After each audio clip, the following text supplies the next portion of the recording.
My younger sister, Lois, called me just before our mom's funeral. She hadn't replied to any of my messages, so I was surprised to hear from her.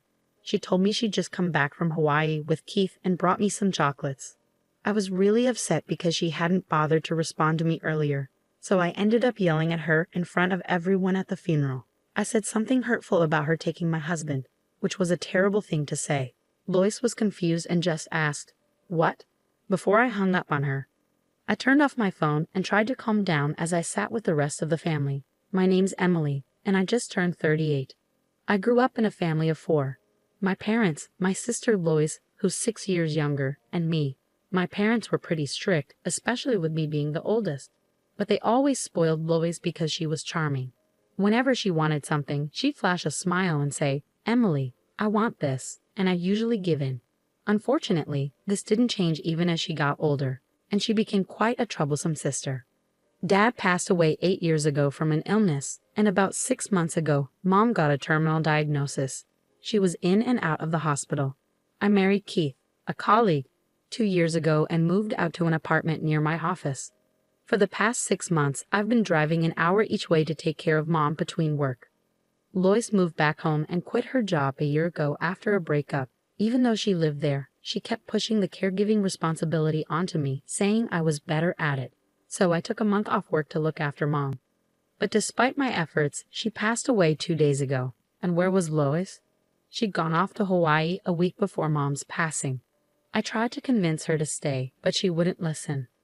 At the funeral, after the priest finished speaking, friends and family started paying their respects. It was touching to see not just relatives, but also many of Mom's friends there to grieve. Some colleagues from my company came too. "I'm sorry for your loss," one of them said. "Thank you. I really appreciate you letting me take time off to be with my mom in her final days," I replied. "He's actually my father-in-law, the president of the company where I work. He's been really understanding about everything I've been going through and has supported me a lot." "But where's Keith? I haven't spotted him here yet." "Well, he's been overseas on a business trip since last week, and I haven't been able to reach him," I explained. "Oh, I see. I'll ask the sales manager about it," I said, trying to figure out where Keith was. Keith and I work in different departments because of the big company he runs. He's always busy with sales and often away on business trips. I tried to understand, but it was hard not having him here during such a tough time. I was worried about handling everything alone, especially with no contact from him or my sister. Meanwhile, my father-in-law made the effort to be there for the funeral. Despite his busy schedule, his support meant the world to me, and it almost brought me to tears. I had to hold him back as we rode in the limo to the crematory with the rest of the family. When I turned my phone back on, I found almost 30 voicemails, mostly from Lois. "Answer your phone. You can't just make up some ridiculous lies because you're upset that I took Keith from you," she yelled in her messages. "She took Keith from me?" I questioned, trying to recall if Lois had hinted at something like that during her call before the funeral. But I was too busy dealing with the mourners to fully grasp what she was saying. Lois and Keith having an affair? That couldn't be true, could it? I felt a sudden rush of anxiety and confusion. Was Keith really on a trip with her? As I hurriedly checked the voicemail, I found several messages from my husband. "I'm so sorry, but you're strong. You can handle this on your own. But Lois, I need to be there for her. We need to end things," he said in a message that felt like it came from a soap opera script. Hearing those words, I couldn't help but mutter, "I wish I hadn't heard that." Finding out that my husband and sister were having an affair and enjoying themselves in Hawaii during my mother's funeral felt like a cruel blow. "You need to come right away if you want to say your final goodbye to Mom. We're already heading to the crematory," I reluctantly informed my sister over the phone. "That's not funny. Stop lying. You're just bitter because I took Keith from you," she shot back. "But it's true. You must be upset about losing your husband." "Yes, he's the next company president and wealthy." "I get it, Emily, but there are lies, and then there are terrible lies." "You're an adult. You should know better," she retorted. "I never thought I'd hear that from you," I replied. I was surprised, though. I had no idea that you and Keith were cheating. I could almost hear the smirk in Lois's voice. She'd always loved playing tricks on me since we were kids and would laugh when I fell for them. I sighed in frustration. Anyway, this isn't the time for this. If you want to say your final goodbye to Mom, come now, I urged. I'm tired of that lie. So why do you have cheese? Lois asked abruptly. Ask his father, I replied, throwing the question back at them. I could hear them discussing on the other end, probably caught off guard by me bringing up his father. Eventually my husband, who seemed to be with Lois, took the phone. Emily, is that true? He asked. If you don't believe it, do whatever you want. I'm hanging up now, I stated firmly before ending the call. Soon we arrived at the crematory. It was my last chance to say goodbye to Mom, and my mind was in turmoil with the whirlwind of emotions from the past few days and the pain of losing my mother. I felt lost and overwhelmed, tears streaming down my cheeks. Seeing me like this, one of my relatives comforted me, saying, Your mom would surely be grateful to you, Emily, for taking such good care of her until the end. I stood in front of my mother's casket, bidding her my final farewell. Mom, thank you for everything. I'm going to miss you so much, I whispered. Just as her casket was being carried out for cremation, there was sudden commotion. Wait a minute. Where's Mom? My sister and husband burst in, their voices loud and frantic. Lois tried to hold onto the casket as it disappeared behind the doors, but they closed abruptly, leaving her wailing in despair, with Keith looking stunned. We should move along now. We're disturbing others, I said, trying to keep calm. Why didn't you tell me, Emily? I didn't get to see Mom at the end. It's your fault. Lois accused me, her voice filled with anguish. My fault? I echoed, bewildered by her accusation. Absolutely. If it was this serious, you should have told me earlier.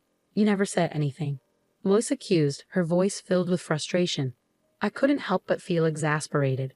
How many times had I explained our mother's health condition to her? Every time she'd just brush it off, saying, I don't know how to handle any of this.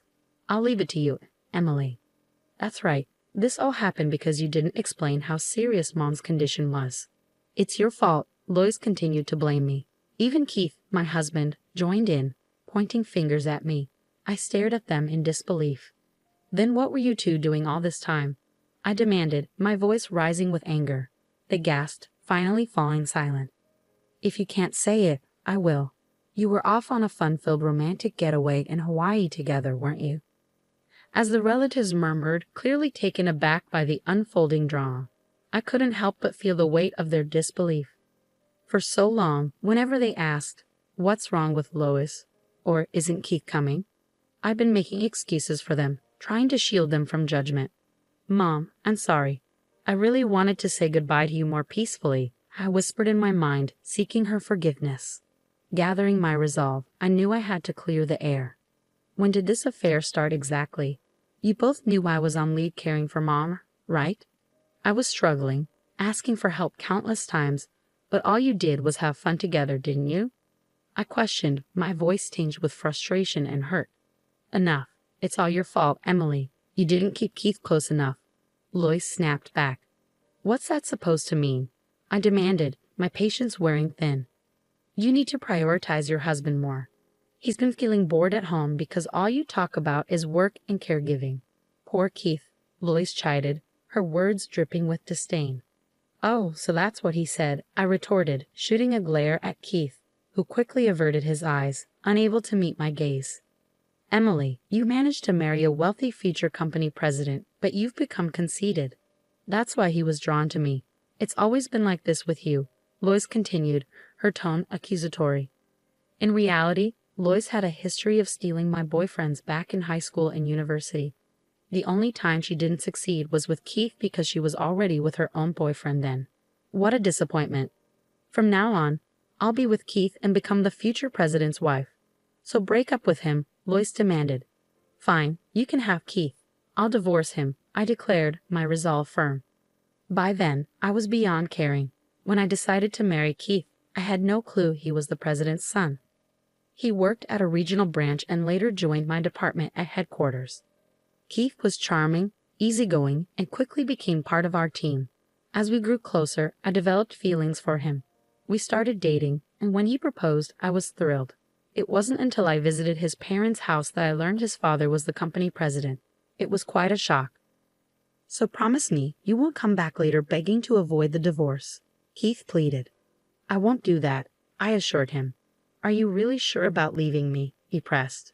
Yes, I am, I replied firmly. If you leave me, no man will want to marry a workaholic like you. You know that, right? He warned. I'll live my life as I please on my own terms. But for today, please just say your final goodbye to Mom properly, I pleaded with him. Keith and Lois exchanged knowing looks, smirking as if they had won some sort of victory. The relatives watched on, their brows furrowed, clearly disturbed by the unfolding situation. I'm truly sorry for the scene you all witnessed. I apologized to my relatives, feeling a pang of guilt. I heard Lois whispering to me, always playing the good girl. I hate this about you. I've tolerated a lot from her because she's my younger sister, but I've had enough. I won't consider her family anymore.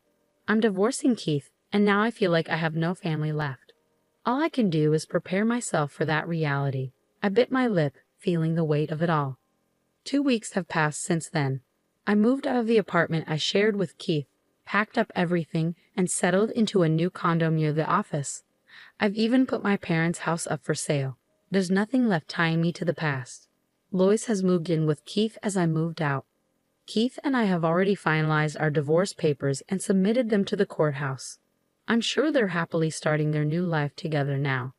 Now that I'm done with Mom's paperwork, it's time for revenge. Watch over me, Mom, I whispered to her portrait, a determined smile on my face.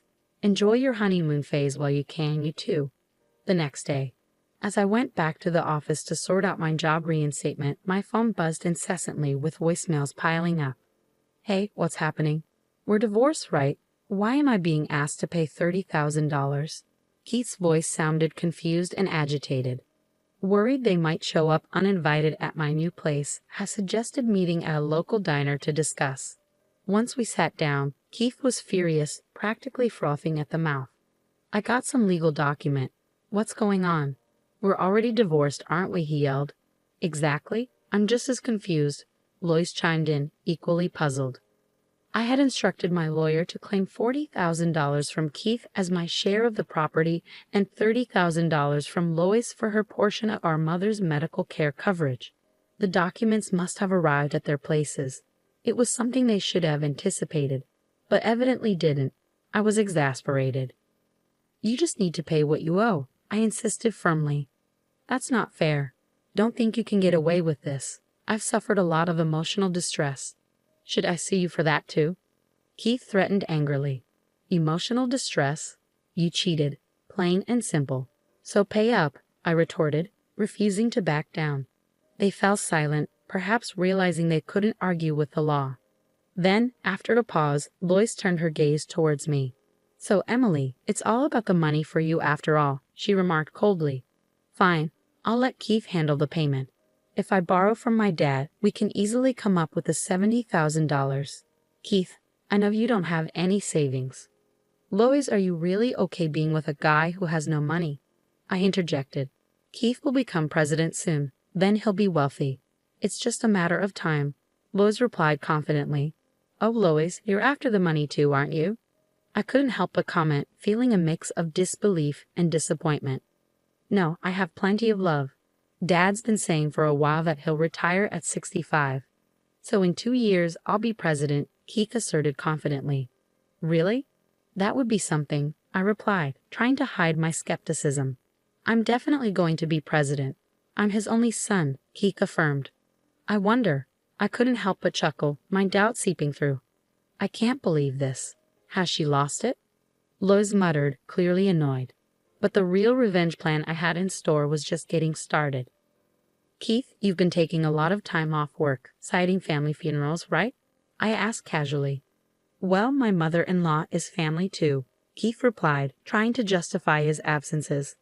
That's true, but the company is aware of what you've actually been up to, I continued, watching Keith's expression carefully.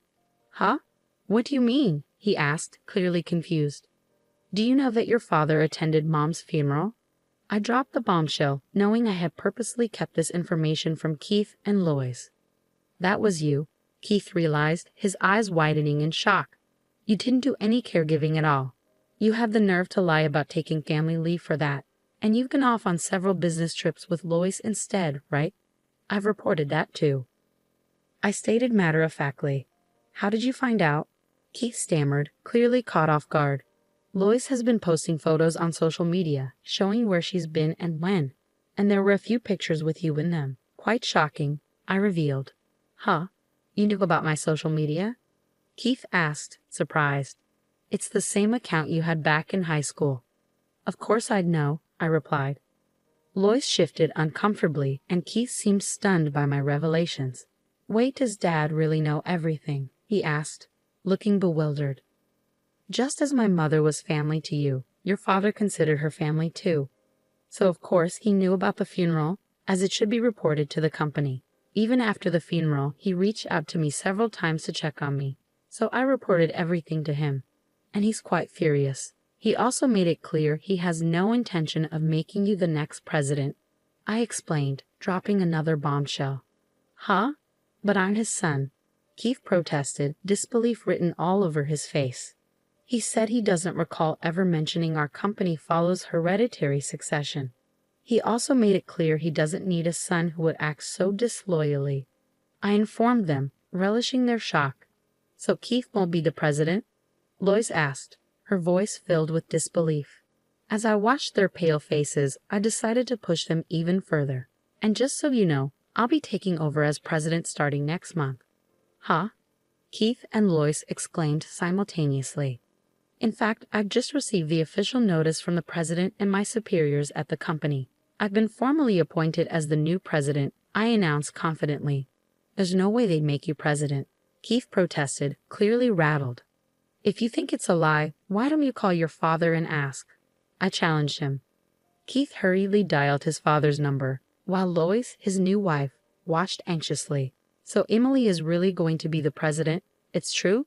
So I won't become the president's wife? If I had known, I wouldn't have taken you from Emily. Lois lamented, her voice tinged with regret. But you just said you loved me, Keith muttered, stunned by the turn of events. That was considering your assets, I clarified firmly. What did you say? Keith's voice rose in confusion and frustration. Unable to tolerate their squabbling any longer, I stood up. If you two want to argue, do it somewhere else. And I'll be expecting the payment. Thank you. Wait, please don't leave me. Please, sis, support me, Keith pleaded desperately. I evaded their outstretched hands and walked away. Eventually, the couple ended up divorcing. Keith was demoted by his father and eventually resigned from his job. Now he works multiple part-time jobs every day to pay off his debts to me.